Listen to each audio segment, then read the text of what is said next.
کہ یہ جو ابھی ریسنٹلی ٹرمپ نے 7 مسلم ممالک کے اوپر بین کیا ہے، اس کے آپ کس طرح دیکھتے ہیں اور اس کا کیا اثرات ہوں گے آگے؟ تو نے کل کی خبر نہیں سنی، اس کو وہاں کی ایک کورٹ نے اس بین کو کینسل کر دیا، پوسٹ اس پہ اس کو جی، لیکن حضور سسپینڈ کر دیا ہے. اس کے بعد اس کے اس نے کہا کہ میں کروں گا اور یہ پاگل ہے جج ہیں، اور حالانکہ پاگل وہ خود ہے، جج پاگل ہے، اور میں اس کو لے کے جاؤں گا اور اپیل کروں گا. وہ کورٹ میں جائے گا، چلے آگے.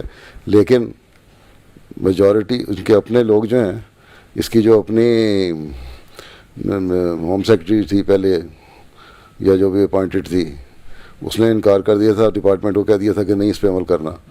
اس کو اس نے نکال دیا، نیا رکھ لی. وہ پہلے عورت تھی، اب مرد شد رکھا ہے.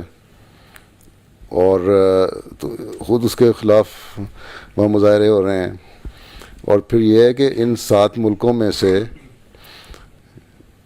بڑا ڈاکومنٹڈ ہے، ان کو وہاں وہ کہا بھی جا رہا ہے کہ ان ملکوں میں سے کبھی بھی اس طرح کے جن ملکوں کے لوگ دہشت گردی کرتے رہے امریکہ جا کے، ان کو بین نہیں کیا.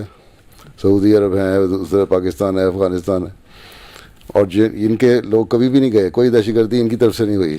جن پہ بین لگایا ہے تو صرف وہ ہے ذاتی دشمنی. تو پاگلوں والی بات ہے. میرا خیال تھا کہ پریزیڈنٹ بن کے شاید یہ نہیں کرے گا، عقل آ جائے گی اسے. تو میں نے کئی جگہ پریس میں کہا کہ میرا خیال ہے کہ نہیں کرے گا اور نہیں کرنا چاہیے. میرا نہیں خیال کوئی امریکن پریزیڈنٹ اس حد تک انسین ہو. لیکن میری سارے خیالات غلط ہو گئے. یہ تو انسان کہے تو سب سے بڑا پاگل ہے. اور ابھی حضور صرف 2 ویکس ہوئے ہیں اس کو بنے، ابھی 4 سال. آگے آگے دیکھیے ہوتا ہے کیا.